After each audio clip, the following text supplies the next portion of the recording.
بسم الله الرحمن الرحيم، والصلاة والسلام على خير المرسلين. وأهلا بيكم معايا في فيديو جديد. تعالوا نتعلم ازاي نغسل السيراميك من غير ما تطلعي على سلم ولا الكهرباء تاخدك كده وتتخضي في وقت كده تقولي يا خبر اتكهربت وتتعقدي تغسلي المطبخ. ازاي؟ انا بصي عادة بعملها بقالي سنين. اول حاجة لازم تعمليها قبل ما تغسلي الكهرباء، الحاجات كلها بتاعت المطبخ بتاعتك اللي هي زي السيراميك، لازم تقفلي على الكهرباء وما تطلعيش على سلم. كمان مش هنستخدم السلم دوت غير في حاجة واحدة بس دلوقتي هتشوفوني، وهغسله كده من غير ما ما اطلع على اي حاجه. ولا تطلع على سلم كده وتلاقي السلم اتهز بيكي وتخافي وتصرخي وتخافي تقعي. لا، كل ده تعالوا هنشوفه معانا ازاي هنعمله في الفيديو دوت. دي حاجات انا بعملها بقالي سنين وهعودكم عليها ان شاء الله، وهتعمليه باحسن حاجه. وكمان عندي مكون كده حلو جدا هتعرفوا ازاي بنضف بيه الحمام المطبخ بتاعي. تعالوا بصوا بقى كده، تعالوا اوريكم بقى. بصوا ماسوره الغاز من فوق. على فكره انا كان بقالي بتاع سنه ونص ما غسلتش المطبخ، عدى عليا الصيف ده كل صيف بغسله، عدى عليا صيفين ورا بعض ما غسلتوش. بصوا المنظر.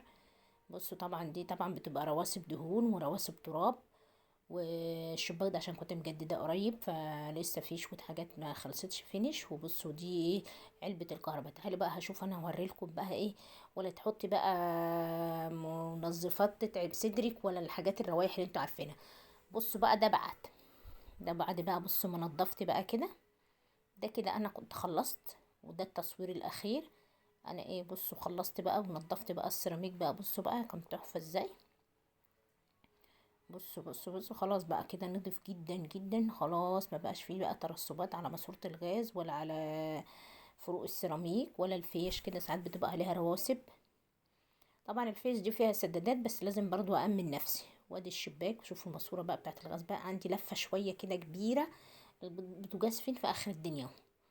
يعني عند ماسورة الغاز لفة جدا عند المدخنة دي يا جماعة كده البوتاجاز. المهم، انا بقى هجيب، هاتي اي بكرة سولوتيب عندك، لازم تكون سولوتيب.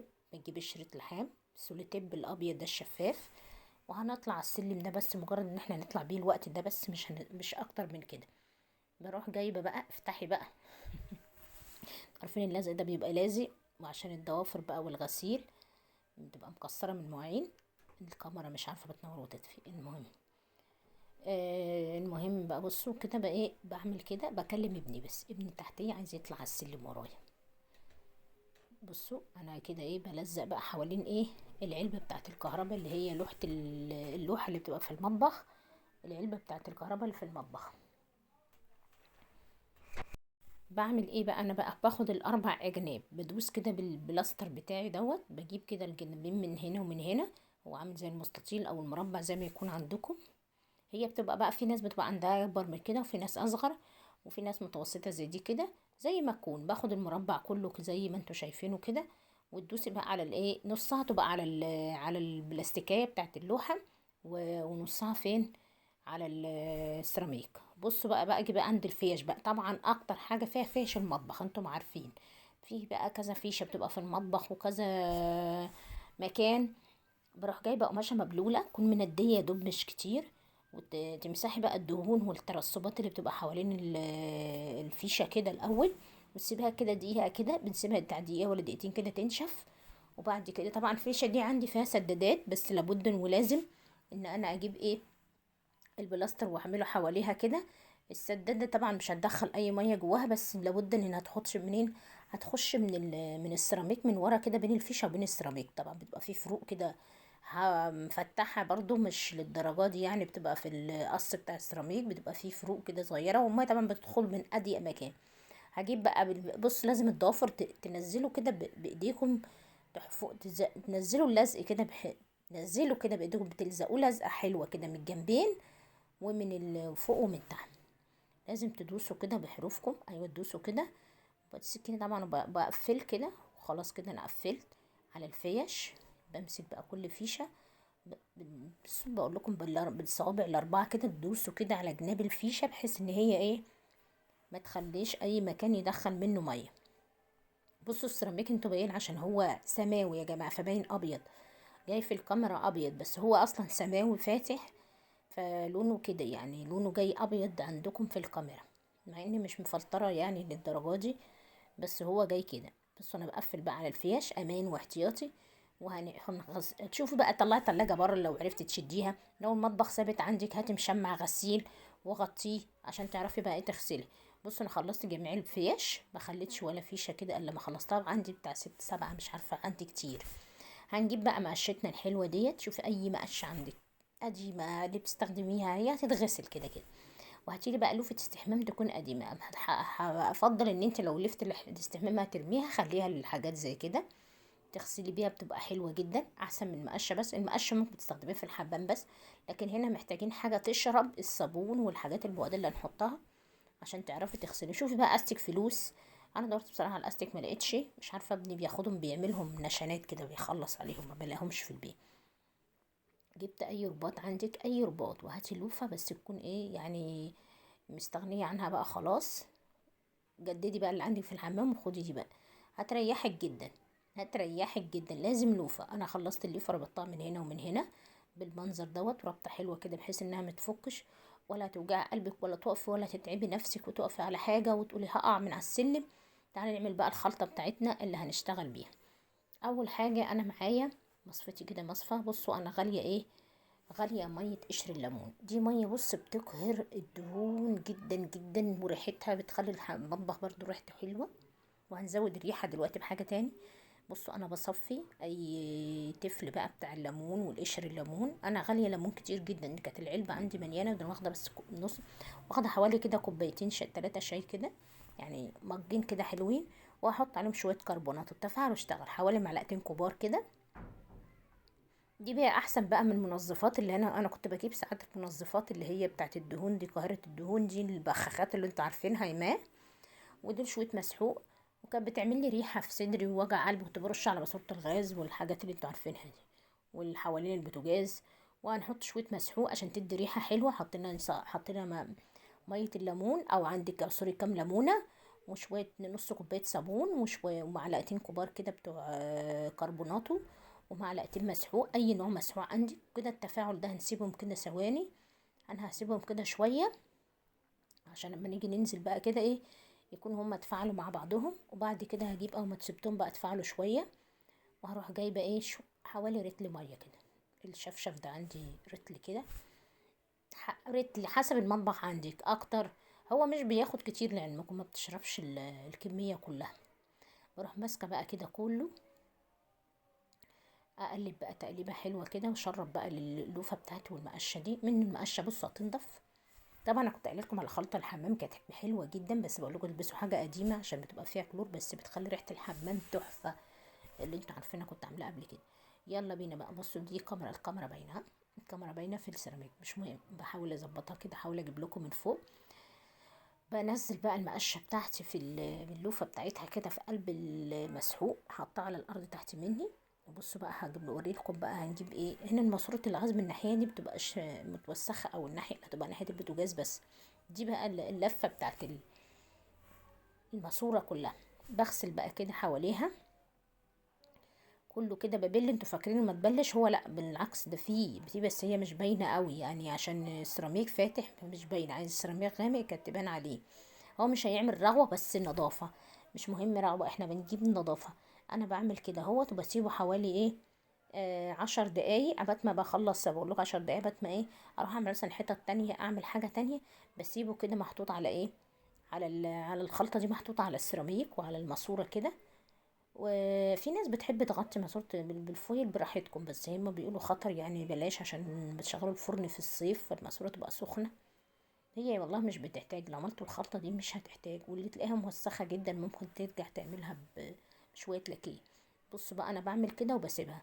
تعالوا بقى ايه هوريلكم بقى وانا رايحة اشطف بقى، بشطف ومش هاممني بقى عشان خلاص بقى ايه الكهرباء اهو. بصوا مية اهي قدامكم، بشطف بقى في عز الشتاء بقى والسقعة واللي انتوا عارفينه. بقى ذلك يعني ايه شوية نشاط وحماس كده، والمية بقى بتيجي عليا. انا مش متعوده بصراحه اغسل بالجلابيه، انا متعوده اغسل ببقى لابسه بقى بنطلون والحاجات اللي انتوا عارفينها دي، يعني حاجات بتريح بقى في الغسيل يعني. وهي بقى الجلابيه اصلا لطيفه وتقيله كل شويه برفعها كده بس عشان التصوير. المهم انا بقى بشطف المقشه كده، بشطفها قبليه بشويه ميه كده ساده، علشان خاطر ايه؟ لو في شويه ترسبات واقفين كده من الصابون، بعمل كده دعكه كده خفيفه، يعني دي مش محتاجه. لو الصابون مثلا نشف مني قوي، هبات ما عملت مثلا حته البوتاجاز اتاخرت ولا حاجه، هتشوفيني برضو رحت عندها، دي بتاخد وقت شويه. ورحت بقى ايه، بنزل كده اي بواقي صابون وبرجع اشطف تاني. انا زقه بقى المطبخ بتاعي كده، الحيطه اللي هناك دي اللي انا بدعكها دي، هي بتبقى فيها المطبخ عندي، انا زقاها مخرجه التلاجة بقى بره بقى خالص، مريحه دماغي بقى، والتربو والحاجات اللي انت عارفينها. كده بقى انا شلت ترسبات الصابون كلها، بروح جايه بقى ايه، اشطب بقى براحتي بقى ايه، واسيبه بقى، مش بفكر. بصوا بقى، مش هاممني بقى، وبدله بقى ميه بقى براحتي بقى، خلاص بقى انا كده مأمنه نفسي والحمد لله، وتمام كده يعني زي الفل. عايزه اقول لكم النور قطع وانا كنت على الاضاءه بتاعت اتاخرت طبعا، التغسيل خد مني وقت، خصوصا الحيطه اللي هتيجي دلوقتي عند البوتاجاز، فقلت هخلص قبل النور، وراح النور قطع عليا. يمكن شايفين اضاءه غامقه شويه، دوب بتاعت الرينج لايت، يا دوب هو منور اهو في وش السيراميك بالعافيه، يعني هي كده بعد على قد ما اقدر عشان الميه ما تجيش عليه وينطفي. يلا بقى انا كده خلصت الناحيه دي، تعالى نشوف الناحيه بتاعت البوتاجاز بقى ايه. ده هي دي بقى اللي طلعت عينيا، انا كنت غاسله الشفاط قبلها بكذا يوم الحمد لله، يعني كنت غاسلاه، ودي بقى اللي طلعت عيني. وبقى هنعمل ايه بقى، هغسل بقى الشباك بقى والماسوره بقى اللي هي جنب البوتاجاز ديت بتاعت الشباك والغاز دي، انا غسلت الحته اللي هناك دي، وجيت بقى الناحيه دي بقى. انتوا بقى فاكرين ان بقى البتاع ما فيهاش صابون؟ لا هي فيها، بس ده عشان سلك. الشباك بتاعه، بصوا انا كنت موسعاه شويه عشان بيجيب لي شمس وهوا في الصيف،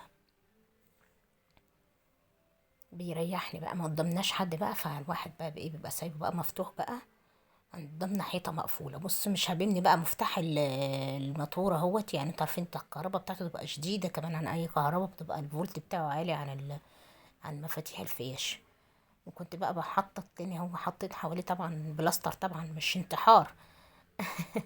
خلصت كده غسيل، وجيت بقى ايه عشان اشطب بقى، الميه بقى بتنزل بقى على على الطوب بقى. بص بقى انا كده بقى خلصت من ناحيه الشباك، وبقى ايه، ورحت بقى كنت عامله ديت بالصابون كده وسايباها، فرجعت بقى ايه اعملها كده تاني عشان لما اديها الشطفه بقى بتاعتها بقى، الناحيه ناحيه البوتاجاز دي. دي ايه قرانيه كنت ناسيها جنب الشفاط، سايباها، ايه ياسين، اول ايه في سوره ياسين. المهم يعني بصوا انا بقى ايه، الحيطه دي اكتر حيطه بقى، يعني كان لو رحت لها مره ورجعت لها تاني، اكتر حيطه بقى، بس عشان انا الكاميرا هي المكان ده بتاعها، فمش عايزه ايه، عايزه ابقى واضحه لكم، مش موضحه بقى من فوق كده، ما الدري ما الكاميرا ما تبقاش متداريه. بص على قد ما بعرف كده اهوت، يعني امسك اعملها لكم عشان ما يجيش ظهري كده وتدارى الحاجه ما تبقاش شايفين. انا بقى الشفاط كنت عاملاه الحمد لله، يا دوب هعمل وشه من فوق كده، الظهر بتاعه بجيبه كده هو والمدخنه بتاعته، دي اكتر مكان بياخد منك وقت، بس هو شوية عشان بتبقى فيه، بس هو الشفاط ده يعني الحمد لله الحمد لله، يعني ما بيعملش دهون زي الشفاط التاني، بيبقى مخلي الحيطة ما شاء الله ما تتشافش، يعني حتى لو قعدت شهرين بس كده تلاقيه منظرها ما يتشافش. طبعا احنا المصريين تحمير وطبخ طبعا. انا بعمل ظهر الشفاط كنت عامله قريب، مش مستاهل يعني، حاجات بسيطه كده، اللوفه طبعا بتريح، بتبقى شاربه وتدعى. هنا بقى بزق البوتاجاز بقى بحماسي بقى وقوتي كده، البوتاجاز بقى مع الصابون تقيل برضو الزقه بتاعته، بس اهو عشان اجيب وراه. اهم حاجه بقى الظهر بتاعه، انا نفعني الورقه اللي انا بحطها دي، ما بتخليش يجي على السيراميك حاجه. الفحر اللي انتوا شايفينها دي كانت مكان ان انا كان الحوض مكان البوتاجاز، والبوتاجاز مكان الحوض، فكنت مبدله بقى، كنت عملت كده لما جيت اعمل افتح الشباك، رحت مبدله المكان ده مكان ده يعني، يا دوب ايه حولت البوتاجاز من الجنب ده للجنب ده. كده انا سبت ده كده اهوت، والحمد لله بسيبهم بقى شويه وبرجع اشطفهم بعد بسيبهم بقى بعد الدحل كده والعذاب اللي انتوا شايفينه دوت اكتر حاجه دي، بسيبهم بقى لحد ما يخلصوا خالص، وبعد كده برجع اشطفهم. انا بص بقى في الشباك بقى تاني، يعني رجعت له بدعكه بسيبه شويه زي العاده، وبرجع بقى ايه امشي كده عشان الصابون والحاجات اللي انتوا لزقت مثلا، ما انا عملت مثلا حته الناحيه التانية، وهكذا كنت بروح وباجي هنا شويه وهنا شويه. الشباك طبعا الحمد لله نضيف، وهو ده سلك، هو مطلي، فمريحني بقى الحمد لله يعني.